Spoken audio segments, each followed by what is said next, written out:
भारत मंदिरों का देश है। यहाँ कई मंदिर और प्रमुख तीर्थ स्थल है जो कि बरसों से ही भक्तों की श्रद्धा और आस्था का केंद्र बने हुए हैं। साथ ही इन मंदिरों से कई रहस्य भी जुड़े हुए हैं। ऐसा ही एक मंदिर है तिरुपति बालाजी मंदिर। दक्षिण भारत में होने के बावजूद भी इस मंदिर से देश और दुनिया भर के लोगों की आस्था जुड़ी हुई है। आंध्र प्रदेश के चित्तौड़ जिले में तिरुमला पर्वत पर स्थित तिरुपति बालाजी मंदिर बहुत ही प्रसिद्ध है जो विश्व भर में जाना जाता है। यह मंदिर भगवान विष्णु के अवतार श्री वेंकटेश्वर स्वामी को समर्पित है। मान्यता है कि इस मंदिर के दर्शन से सभी की मनोकामनाएं पूरी होती हैं। आइए जानते हैं तिरुपति बालाजी मंदिर से जुड़े कुछ रोचक तत्वों के बारे में। तिरुपति बालाजी का अस्तित्व नाम श्री वेंकटेश्वर स्वामी है जो स्वयं भगवान विष्णु के अवतार माने जाते हैं। धार्मिक मान्यताओं के अनुसार जहां श्री वेंकटेश्वर अपनी पत्नी पद्मावती के साथ तिरुमला में निवास करते हैं। इस मंदिर की कहानी को लेकर ऐसा कहा जाता है कि एक बार भगवान विष्णु पत्नी लक्ष्मी के साथ क्षीर सागर में अपनी शेष शैया पर विश्राम कर रहे थे। तभी वहां भृगु ऋषि आए। उनके छाती पर एक लात मारी, लेकिन भगवान विष्णु क्रोधित नहीं हुए, बल्कि उन्होंने भृगु ऋषि के पांव पकड़ लिए और पूछा, ऋषिवर आपके पैरों में चोट तो नहीं लगी? लेकिन लक्ष्मी जी को ऋषि का ऐसा व्यवहार पसंद नहीं आया और वो क्रोधित होकर बैकुंठ छोड़कर चली गईं और पृथ्वी पर माता लक्ष्मी ने पद्मावती नाम की कन्या के रूप में जन्म लिया। तब माता लक्ष्मी से मिलने भगवान विष्णु अपना रूप बदलकर वेंकटेश्वर स्वामी के रूप में मां लक्ष्मी यानी पद्मावती से मिलने पहुंचे और उनके समक्ष विवाह का प्रस्ताव रखा। वेंकटेश्वर स्वामी के विवाह प्रस्ताव को देवी पद्मावती ने स्वीकार कर लिया और इस तरह एक बार फिर से भगवान विष्णु और मां लक्ष्मी की शादी हो गई। इसलिए ऐसा नियम है कि तिरुपति बालाजी के दर्शन के बाद देवी पद्मावती के दर्शन किए जाते हैं। मान्यता है कि जब तक आप इस मंदिर के दर्शन नहीं करेंगे आपकी तिरुमाला यात्रा पूरी नहीं होगी। भगवान तिरुपति बालाजी के बारे में ऐसी प्राचीन कथा है जिसके अनुसार बालाजी कलयुग के अंत तक कर्ज में डूबे रहेंगे। बालाजी के ऊपर जो कर्ज है उसी कर्ज को चुकाने के लिए यहाँ भक्त सोना, चांदी, बहुमूल्य धातु एवं धन का दान करते हैं। बताया जाता है कि भगवान विष्णु जब पद्मावती के पास विवाह का प्रस्ताव रखा जिसे देवी ने स्वीकार कर लिया, लेकिन प्रश्न सामने यह आता है कि विवाह के लिए धन कहां से आएगा। विष्णु जी ने अन्य प्रमुख देवताओं कुबेर से काफी धन कर्ज लिया। इस कर्ज से विष्णु भगवान के रूप में वेंकटेश्वर और माता लक्ष्मी के अंश पद्मावती ने विवाह किया।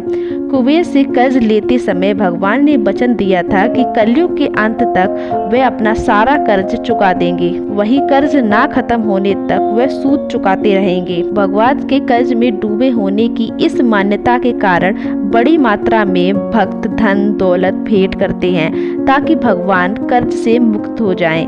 भक्तों से मिले दान की बदौलत आज यह मंदिर करीब 50,000 करोड़ की संपत्ति का मालिक बन चुका है। माना जाता है कि तिरुपति बालाजी के यहाँ जो भक्त दान दक्षिणा देकर आता है भगवान उसका 10 गुना वापस करते हैं।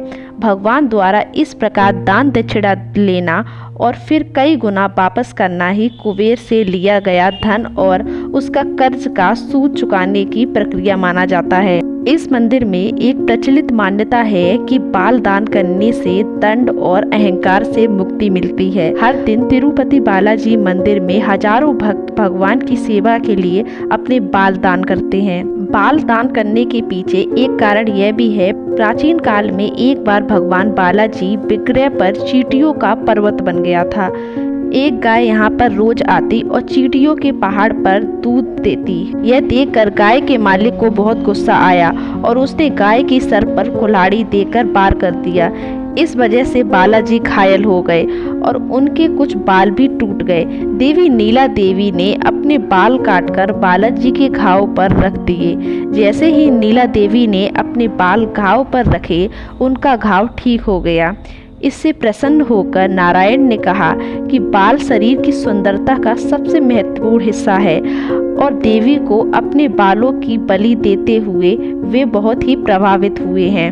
ऐसी मान्यता है कि जो कोई भी अपना बाल देता है उसकी मनोकामनाएं पूरी होती हैं। और आज भी वेंकटेश्वर स्वामी की मूर्ति पर बाल लगे हैं जो असली हैं। यह बाल कभी भी उलझते नहीं हैं और हमेशा मुलायम रहते हैं। मान्यता है कि यहाँ भगवान खुद विराजमान है।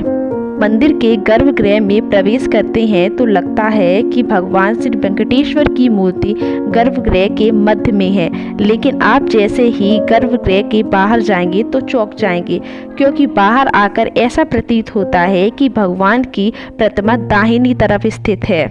अब यह सिर्फ भ्रम है या कोई भगवान का चमत्कार, इसका पता आज तक कोई नहीं लगा पाया है। मान्यता है कि भगवान के इस रूप में मां लक्ष्मी भी समाहित हैं, जिसकी वजह से भगवान को स्त्री और पुरुष दोनों के वस्त्र पहनाने की परंपरा है। तिरुपति बालाजी मंदिर में भगवान वेंकटेश्वर की प्रतिमा अलौकिक है। यह विशेष पत्थर से बनी है। यह प्रतिमा इतनी जीवंत है कि ऐसा प्रतीत होता है जैसे कि भगवान विष्णु स्वयं यहाँ विराजमान है। भगवान की प्रतिमा को पसीना आता है, पसीने की बूंदें देखी जा सकती हैं। इसलिए मंदिर में तापमान भी कम रखा जाता है और पंखे हमेशा चलाए रखे जाते हैं। श्री वेंकटेश्वर स्वामी के मंदिर से 23 किलोमीटर की दूरी पर एक गांव है। यहाँ गांव वाले के अलावा कोई बाहरी व्यक्ति प्रवेश नहीं कर सकता। इस गांव के लोग बहुत ही अनुशासित हैं और नियमों का पालन कर जीवन व्यतीत करते हैं।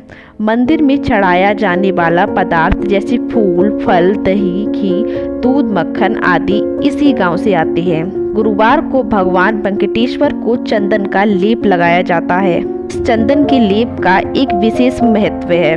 कहा जाता है कि भगवान का श्रृंगार हटाकर स्नान कराकर चंदन का लेप लगाया जाता है। तब जब इस लेप को हटाया जाता है तो भगवान वेंकटेश्वर के हृदय में माता लक्ष्मी की आकृति दिखाई देती है। श्री वेंकटेश्वर स्वामी मंदिर में एक दिया हमेशा जलता रहता है। और सबसे चौंकाने वाली बात यह है कि इस दीपक में कभी भी तेल या घी नहीं डाला जाता। यहाँ तक यह भी पता नहीं है कि इस दीपक को सबसे पहले किसने और कब प्रज्वलित किया था। भगवान वेंकटेश्वर की प्रतिमा पर पचाई कपूर लगाया जाता है। कहा जाता है कि यह कपूर किसी भी पत्थर पर लगाया जाता है तो पत्थर में कुछ ही समय में दरारें पड़ जाती हैं, लेकिन भगवान बालाजी की प्रतिमा पर पचाई कपूर का कोई प्रभाव नहीं पड़ता। मंदिर के प्रमुख द्वार के दरवाजे पर दाईं तरफ एक छड़ी है। इस छड़ी के बारे में मान्यता है बाल अवस्था में इसी छड़ी से भगवान वेंकटेश्वर की पिटाई उनकी माँ द्वारा की गई थी। इसकी वजह से उनकी थोड़ी पर चोट भी लगी थी। तब से आज तक उनकी थोड़ी पर शुक्रवार को चंदन का लेप लगाया जाता है ताकि उनका घाव भर जाए। भगवान वेंकटेश्वर की मूर्ति पर कान लगाकर सुने तो समुद्र की लहरों की ध्वनि सुनाई देती है। यह भी कहा जाता है कि भगवान की प्रतिमा हमेशा नम रहती है। दोस्तों, यह थी बालाजी से जुड़ी कुछ रहस्य। अगर आपको यह जानकारी अच्छी लगी हो तो हमारे चैनल को सब्सक्राइब करना मत भूलना।